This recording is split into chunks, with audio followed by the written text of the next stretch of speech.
Howdy, my totally tubular gamers. We're back with another video.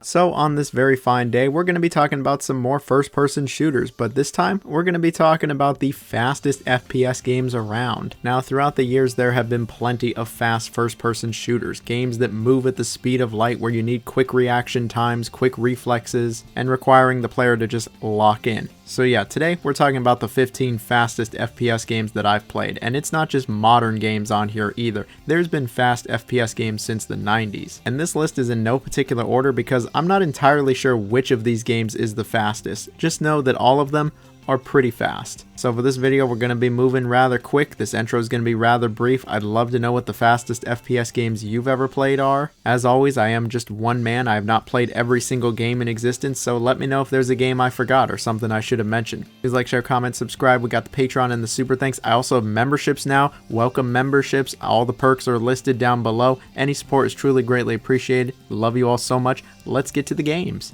So you know, with a list like this, we have to start with the king. We have to start with Doom Eternal, easily the fastest game in the entire Doom series. Eternal really changed things up from 2016, and Dark Ages would change things up quite a bit from Eternal. But neither 2016 or Dark Ages are anywhere near as fast as Eternal. But don't get it twisted, those are fast games as well. It's just Eternal is on a whole nother level. This really is one of the fastest video games I have ever played. It doesn't just require the player's full attention, it absolutely demands it. You will not get anywhere in this game if you are not moving as fast as possible all over the place. Standing still is pretty much a death wish. Shoot, even just kind of walking around is a death wish. The game wants you jumping all over the place. You can mantle, you can fling off stuff, you get to boost with this little dash ability. Yeah, you'll be dashing all over the place, dodging enemies left and right. They'll have tons of projectiles or just straight up physical attacks, and they can do just an absolute shit ton of damage. You don't want to be getting hit a bunch here, and the best way to dodge stuff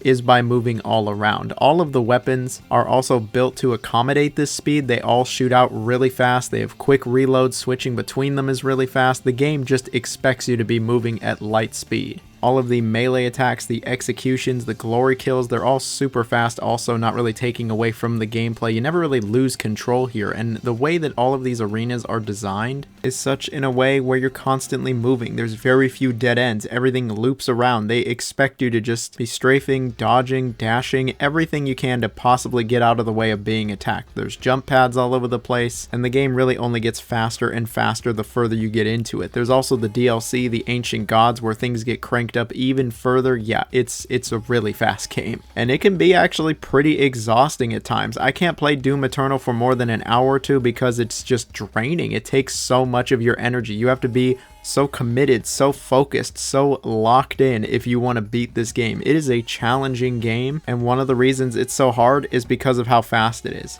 That doesn't take away from the quality though. Out of all the new Doom games, I really think this is the best one. And I do genuinely love how fast the game gets. It gets pretty hectic. So here's a shooter I haven't talked about in a little bit, and that is Amidst. Now, Amidst was that Hexen heretic throwback boomer shooter from a few years ago that was published by New Blood, the people who published Dusk. And not only is it an excellent FPS that is arguably better than Hexen and Heretic, but it's also a really fast FPS. It very much is one of those throwback shooters to, say, the early Quake games where you just have a really fast movement speed. You can move through these environments like a freaking dart, and you can just jump around all over the place. And the way all of these arenas and environments are set up are in a way where it really allows you to do that, where it's just these big open spaces and you get to move around at a pretty brisk speed, and you'll do plenty of good old circle strafing here. There's no dodge or dash mechanic here. You really are just moving around rather quickly, and the enemies are pretty fast with their attacks as well, and some of them can hit like an absolute truck. The weapons you get also fire at a pretty fast rate. Everything is all like magical and fantasy based, but I won't lie, these are some pretty metal weapons, like this katana that shoots out beams, or this not rocket launcher that shoots out planets that explodes. Everything fires super fast, everything's moving at a pretty fast pace, and the game expects you to get on board with its relatively fast speed. Otherwise, yeah, you're just gonna get killed over and over. While this isn't the hardest game or most demanding game on this list, that very well might be Doom Eternal, it still is a challenging game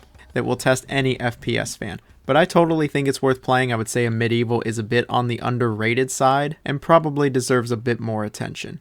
So here we got one that I only recently got into with Turbo Overkill. This very well might be like the fastest game on this entire list. This game is blisteringly fast. It is just straight white knuckle out here. Not only is your movement speed really fast, but you can dash, you can do a slide, complete with a chainsaw attached to your leg. You can jump numerous times, you can wall run. Yeah, this game has all of the movement options and it very much takes advantage of it. You will absolutely just be zipping around all over the place thanks to this incredible moveset, and the game really does take advantage of this. They want you to be going up and down and all around Sonic the Hedgehog style out here. Like, they expect you to go all over these arenas, and the moment you stop going crazy is the moment that you're going to die, because the enemies are also moving incredibly fast and they can whip your ass, especially on the harder difficulties, and the game really wants you to move just as fast as possible. You'll start getting upgrades that upgrade your movement speed, your sliding speed. Like, they want you to be going as fast as human, or I guess robot, as possible, and it is so much fun. I love going crazy in this game and whipping all over the place, but man, it was to the point where legit I was starting to get motion sick. Like, you just move so fast, and the combat really has you looking all over the place. Some of these arenas are so vertical, so you're looking up and down, left and right, like you're going all over the place, and as you go through the game, shit really just gets crazier and crazier. The set pieces get more and more insane. The speed keeps going up and up. I was like, how are they going to top this? How are they going to ramp things up? They did, and it just goes faster and faster. And the game is constantly introducing new things to keep it interesting as well. New gimmicks, new weapons, new abilities, etc, etc, and it's all got one thing in common: speed. You are speed in this game. Speed. I am speed. Even with this game being as nauseating as it is, I absolutely recommend it though. Well, from one really fast game to the next, here we have Mullet Mad Jack. This is also up there as maybe the fastest game on this entire list. Like, this game really just takes speed to a whole nother level. You have to move as fast as humanly possible in this game, otherwise you will die. Like, the entirety of not only the gameplay, but the game itself is centered around going as fast as possible, where you constantly have a timer ticking down, and the only way to get more time is by killing enemies and drinking soda. And this isn't one of those timers where it's like you've only got a few minutes to get through the level. No, you have usually under 10 seconds. Like, you got to be going through these areas quick, wiping everything out and getting to the next floor. All of the floors are randomly generated. You'll quickly identify patterns and trends, allowing you to get through these areas even faster. All of your weapons are incredibly fast as well. What do I mean by this? They shoot fast, they reload fast. The combat is usually pretty brief, as you can wipe out most enemies in one hit. They really just want you to keep going and going. You can dash, and you'll frequently find yourself going down these slides where, yeah, you're going fast even here. I will say though, despite the game's speed, I didn't really get nauseous with this one, since it is relatively flat. You're not looking up and down and all around, and you know,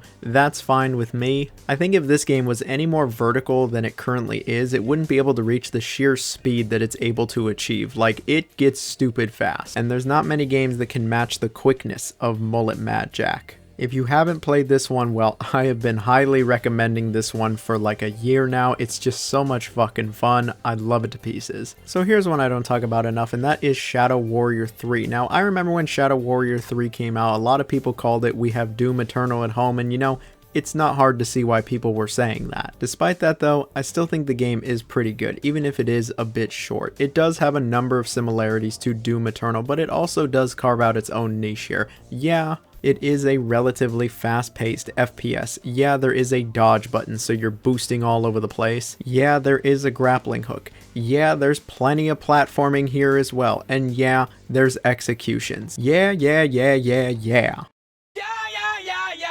Despite all of that, the game still does have its own personality and flair with things. It has plenty of cool set pieces and moments of its own, and it's all moving at a pretty fast speed. I will say though, it doesn't ever match Doom Eternal's speed and intensity. It doesn't ever get that crazy, but you're still going to need to be moving around at all times. Otherwise, the enemies, yeah, they're just gonna stomp a mud hole in you. They have a pretty decent speed and don't really have much trouble catching up to you. Thankfully, a lot of the weapons you have can absolutely devastate them. While there isn't as many as Shadow Warrior 2, all of these are rather impactful. They all shoot at a pretty fast fire rate. And the game rarely ever takes control from the player. Everything you're doing is happening because you're actually doing it in real time rather than a cutscene or some scripted moment. And this is when the game is at its best, when you're moving as fast as you possibly can, strafing all over, dodging everything, grappling back and forth, and getting your shots out. I think the game is actually quite enjoyable when all of this is happening. It's just, yeah, you won't be here for a long time. I think I beat the game in around 4.5 hours, which is pretty short, even for this type of game.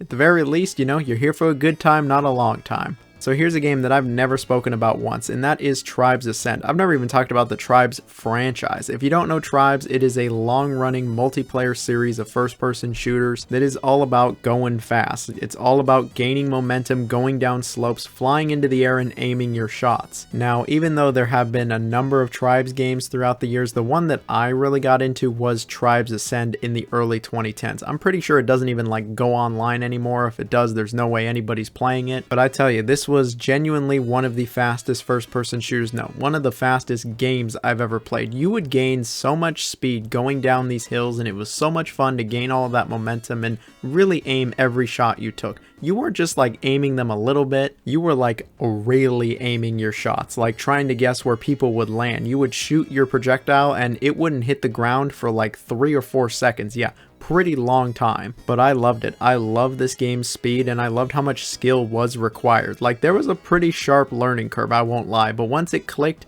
oh, it came together and there was nothing else like it. It's a real shame what happened with Tribes Ascend. I hope this series isn't totally dead. I know there was a Tribes 3 last year, but it seems to be completely abandoned. If you remember Tribes, let me know down below. I'd love to talk some Tribes. One day, maybe I'll talk a bit more about this series. As things stand, it's a pretty fast series of FPS games. So here's one that I struggle to go a few videos without talking about, and that is Ultra Kill. When it comes to fast first-person shooters, you know Ultra Kill is always going to be in the conversation. This is one of the most tweaker games I've ever played. What do I mean by that? This game had me tweaking. It had me fiending. It had me chittering out here.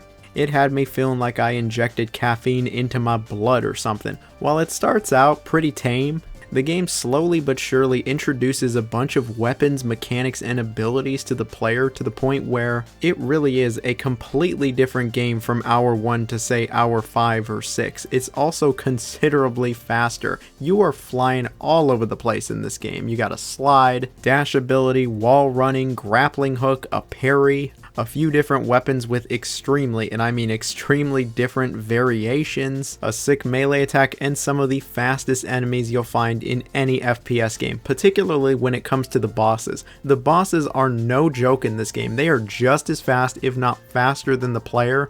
Like Doom Eternal, this really is just one of those games where you need to lock the fuck in. You need to be as focused as humanly possible. Otherwise, you will die and you will not get very far in this game. I had a bit of a rude awakening when I was streaming this game a few months ago, trying to just casually play this and talk with the chat. No, you really have to focus on this, especially when you get to the later parts of this game. It genuinely becomes one of the most difficult FPS games that you could play, but it is so much fun. This game has the depth of an ocean. It's like a Devil May Cry game with a first-person shooter, and then it's got the speed of Doom Eternal and Turbo Overkill. Like, it's up there as one of the fastest games on this list, but it's also one of the best games on this list. Ultra Kill, yeah, there's really nothing else like Ultra Kill. Super fast, super fun.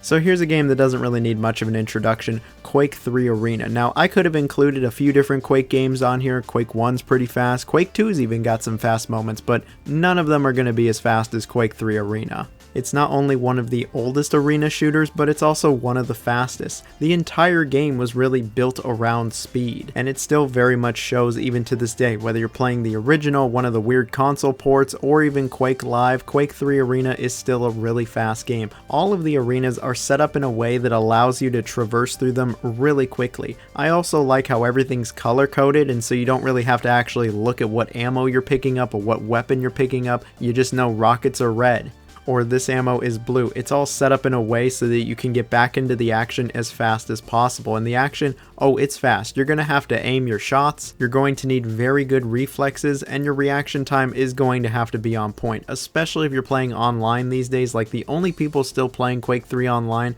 are the pros, are the sweats. And I'm not talking about what goes over your legs, I'm talking about the sweaties. But damn it, even with that, I love just how fast this game gets. There really haven't been any other arena shooters like Quake 3. Sure, there's been a few imitators, even in the Quake series itself, but nothing has ever hit like Quake 3 Arena did, and all these years later, still so good. But come on, you know I can't bring up Quake 3 Arena without immediately bringing up Unreal Tournament after, which was Quake 3's competition, and in many ways it actually was superior to Quake 3. But one thing that both of these games have in common, they're both pretty fast games. Quake 3 certainly is the faster game overall, but that doesn't discount how fast Unreal Tournament can get. All of the weapons fire incredibly quickly, you still have to aim your shots with a bunch of the weapons, people are still jumping around like crazy, and there still is a crazy high skill ceiling that relies heavily on reflexes. The other thing worth bringing up is there is actually more than just one Unreal Tournament, and those are actually pretty fast as well. 2003, for all its faults,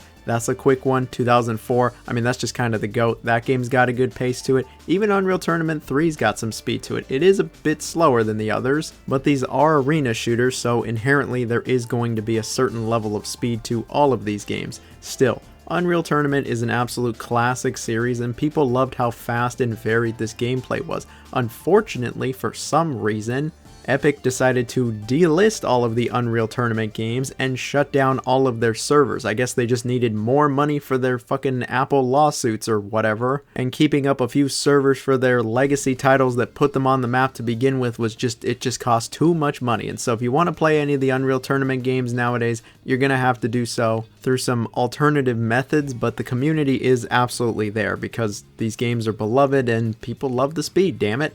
And so here's one you all know that I just love talking about, and that is Angerfoot. I'll keep things pretty brief here. Angerfoot is a very fast-paced first-person shooter in the style of Hotline Miami, where you die incredibly quickly, but every enemy pretty much dies in one hit as well. It sees you going through these short levels as fast as possible, kicking everything in sight, and inevitably there will be a lot of trial and error. The game is rather challenging, and it really starts to get as chaotic as it gets. This game is just total insanity for the most part. You're just kicking everything left and right, shit's going flying, all of the weapons shoot hella fast, the game gets balls to the walls crazy, and all of the music is synced to what you're doing in the game, so you just feel like this unstoppable force of nature. There's really not any other game like it, and it's all got just such a fast pace to it that it really feels incredible. I loved Angerfoot last year, and I still love it now. It really is one of my favorite FPS games like ever. So here we got another one I've been talking about quite a bit as of late, and that is RoboQuest. Now, I didn't realize just how fast RoboQuest got until I actually sat down and played it. Like at a first glance you could go, yeah, that seems like it gets a bit chaotic. No, by the end of the game it starts to get pretty hectic here. When you start each run, because it is a roguelike, your movement speed actually isn't that fast. It's as you level up and play through the run that you start to move faster and faster, and you realize your mobility options as well. There's sprinting and sliding, you can even ride these rails, and you'll constantly find yourself moving all around these environments. Like most of the other games I've talked about today, if you stop moving, you're pretty much dead. The enemies almost exclusively attack you with projectiles, and all of their projectiles are really fast. So are yours though. It doesn't really matter which weapon you choose, all of the projectiles move at a good rate here, and some of the weapons are clearly faster than others, but they all get the job done. They all feel super nice also, despite there being a number of different weapons. Oh yeah, they all got a real kick to them, and it's great stuff. Of course, because it's a roguelike, you'll be getting abilities that you'll lose upon death, and some of these allow you to go even faster and faster. Some of them up the fire rate, your abilities, general movement, yada yada yada, ya ya ya. I'd say all of this leads to RoboQuest being deceptively fast. Again, I didn't think the game would get as hectic or as chaotic as it does, but it truly does become one of the most chaotic games on this entire list, and you're going to need some really good reflexes if you actually want to beat this game, because it's tough as nails. Even if the game throws you a bone and you actually get some good stuff, you're still going to struggle a little bit, I think. And the music, it really amplifies everything. The music goes pretty crazy in this game also. But even with all of that, oh, I totally recommend this one. It is so much fun. So here's one that I almost hesitate to include, and that is Titanfall 2, specifically when you're not in the Titan. Obviously, when you're in the big, hulking, slow Titan, it's not exactly a fast-paced game, but when you're just the pilot running around parkouring, yeah, I would say that it actually is pretty fast. I guess by extension, I could kind of include Apex Legends on here, but I'm not going to go that far. we're just going to talk about the GOAT that is Titanfall 2. Whether you're playing the fantastic, and I truly mean fantastic single player, or the multiplayer that still has players to this day, you'll be moving around at a pretty fast rate, jumping all over the place while running to your heart's content, and of course trying to take out pretty much anything that moves. Whether it's a Titan or another pilot, you're trying to stop everything, and the game just has a certain pace to it that very few other online multiplayer games have ever been able to match. Sure, there's Apex, sure Call of Duty gets pretty fast as well. Well, we're not including either of those on here. I'm certainly not including Call of Duty. That is just some other shit entirely that I don't even want to speak on today. Titanfall 2, good ass game. I wish EA would really get their shit together and finally give us a Titanfall 3 or some kind of follow-up to this. I love TF2, the one not by Valve, and I hope one day, truly one day, we actually get a follow-up to this. Like, we need it now more than ever. The kids yearn for the speed. They yearn for more Titanfall. So here's another one that's got that Lightning McQueen speed, and that is Dusk. Now, Dusk is a throwback boomer shooter, and it's genuinely one of the best throwback shooters of them all. Here we are several years later from this game's release with dozens of other boomer shooters that have shown up, and barely any of them can touch Dusk. Like, this game was just great from the moment it came out in early access. And one of the reasons it was so great was the game's speed. You just have a really fast movement speed and you can jump all over the place a la Quake, and it very much reminds me of Quake 1, 2, and 3's movement. And these arenas, these levels are actually really built around this movement, and they very much expect you to be moving around them at the speed of sound. Okay, maybe you don't go that quick, but you are really fast in this game, and the combat is rather frantic. All of your weapons have a fast fire rate, all of the enemies come at you with a certain level of quickness, and you're gonna need some pretty good reflexes if you want to get through this one. Even on like the easier difficulties, Dusk is still a challenging game. It isn't like super demanding like say Doom Eternal or Ultra Kill, but it's still going to take a lot from the player. But man, it is such a good time. Dusk just has peak level design, excellent combat, and a pace that won't quit. And your ass is going to want to be running as fast as you can from these enemies, because this is some creepy shit. This is a creepy, dark game, but man, Dusk is so good. I feel like I could just never get enough of this game. If you haven't tried it and you like games of this nature, go out of your way to try this one. So here's one that's just been completely forgotten at this point, and that is Rise of the Triad. Not the original, not the remaster that came out a little bit ago. I'm talking about the 2013 reboot. Yeah, does anyone remember this game? I remember getting this game day one, being really excited for it, a fun throwback shooter, and while I was a bit disappointed with it, one thing I remember this game having is speed. Yeah, there are much faster games on this list, but I would still say that Rise of the Triad has a pretty good speed to it overall. Your base movement speed is actually surprisingly fast. You can rocket jump all over the place, something that's not super common nowadays. You even get a power-up that allows you to move faster, but the gunplay really promotes some hit-and-run tactics, allowing you to keep things quick. All of the enemies die pretty fast, and you get some weapons that fire rather fast as well. There's platforming, and there even is a little bit of exploration here as well. Rise of the Triad has some pretty interesting level design. Good? Not really, but it's interesting, that's for sure. I think that's the best thing I can say about 2013's Rise of the Triad, is that it's interesting. It's not the most engaging, it's certainly not refined, and there's been much better throwback boomer shooters than this now, but it's interesting to look back on this game, especially all these years later when boomer shooters really have come back to the forefront and are as popular as they are nowadays. This game, it just came out a little too early. But there still absolutely is some fun to be had with it. Some fast fun, I might add. Oh, brother, this guy stinks! So sadly, we're at the last game for today, and that game is Hrot. Now, I haven't put a ton of time into Hrot, but the time I have put into it is more than enough to say that this is a very fast-paced throwback boomer shooter. It's not all that different from Dusk when it comes to its movement and speed. You move around relatively fast, you're bunny hopping all over the place, the enemies are fast, and the entire game just moves at this rather brisk pace. When it comes to the level design, the enemy design, shoot, just kind of everything from a design standpoint, it very much is in line with Quake 1 and Quake 2. But it's still a ton of fun. It has a really weird vibe and atmosphere to it, and I found myself already starting to develop carpal tunnel while playing this game because, yeah, it just requires a lot of input from the player, decent reflexes, and the game is somewhat challenging. I also thought it was pretty fun, and yeah, that vibe is just really odd. But anyway, that's it for today's video. That was 15 really fast-paced first-person shooters. What are some games you think I should try? I've heard people say Dead Link is pretty fast. Maybe I should check that one out. I know a few of you really want me to play Severed Steel. One day I'll finally try that game. I heard that one's fast as well. What are some games? You let me know down below and you're going to get a heart from me. That's the code word. It has to be a game that I didn't talk about today. But anyways, until next time, see y'all later. Bye-bye now.